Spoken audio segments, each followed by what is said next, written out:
Hello, all my demonic dumplings. I hope you're getting all prepared for Halloween.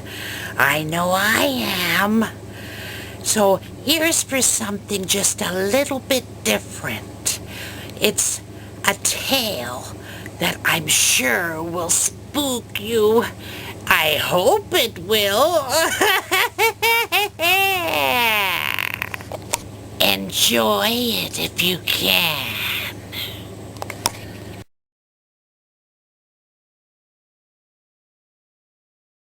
My parents and I had moved into our newly built home, which we watched being erected for many months. My father picked out the spot where we should live, which was lovely, up on the top part of a hill, which gave us a double-sized backyard and a downhill view of the street and neighborhood. There were no trees or even grass laid down yet, and since it was November, the ground was uneven with footholds we placed there, walking through the mud. Everything looked eerie in the surrounding area of homes. Some homes were still unfinished.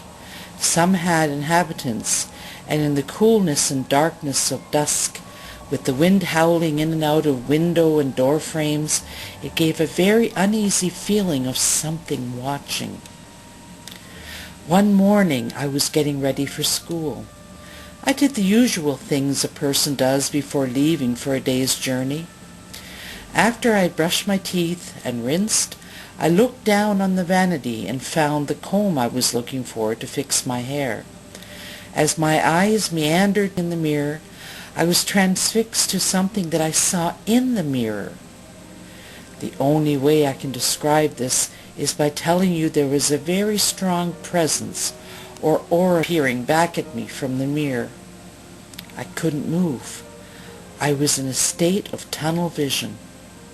What I saw was an outline of a woman with a very white light emanating from her. The face was not clear, nor was the rest of her body, but the aura made me know this was a woman. I felt a sense of calm radiate from this scepter. There was no feeling of threat or fear.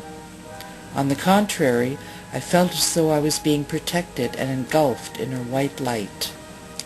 The visions of the lady in the mirror went on for about a week. One night, towards the weekend, my parents and I were eating dinner in the dining room and conversing about how our day went. I waited for an opportunity to slip into the conversation, the experience I'd been having the past week with our bathroom mirror. "I saw the lady this morning," is what I uttered. "What lady?" my mother asked. "The lady that's in the mirror in the bathroom," I replied with a brief sigh of relief. My parents looked at each other with jaws dropped, and I saw the blood drain from my mother's face. I thought it was odd for them to react this way, and waited to see what either of them would say about what I saw. After they regained composure, my father asked me a question. He asked, "What did you feel like after seeing this lady?" I told him that I actually felt safe, and that I was not in the least afraid of seeing her. My parents gave each other one more of those looks, and the topic was dropped. The first week of occupying our new home went by, and the lady in the mirror had vanished. I never saw her again for the 16 years I lived there, and often wondered who she might have been. Years later, when I was in my 30s, my parents and I were together just talking about old times, and the subject came up about the lady in the mirror. My father told me he had to tell me something that he had long forgotten. He didn't want to tell me when I was so impressionable and vulnerable at the age of 9. It seems during that first week we moved in, he had seen the lady in the mirror too. He told my mother, who fluffed it off to my dad, having dreams or such nonsense. She never saw anything and told my father not to tell me, since my mind was always wandering and worrying. When I had blurted out about seeing the lady, they both thought that either one of them had told me, but neither of them did. My father went on to tell me that he had asked the farmer who sold the land to the construction company and what buildings or landmarks were on that property that were of significance.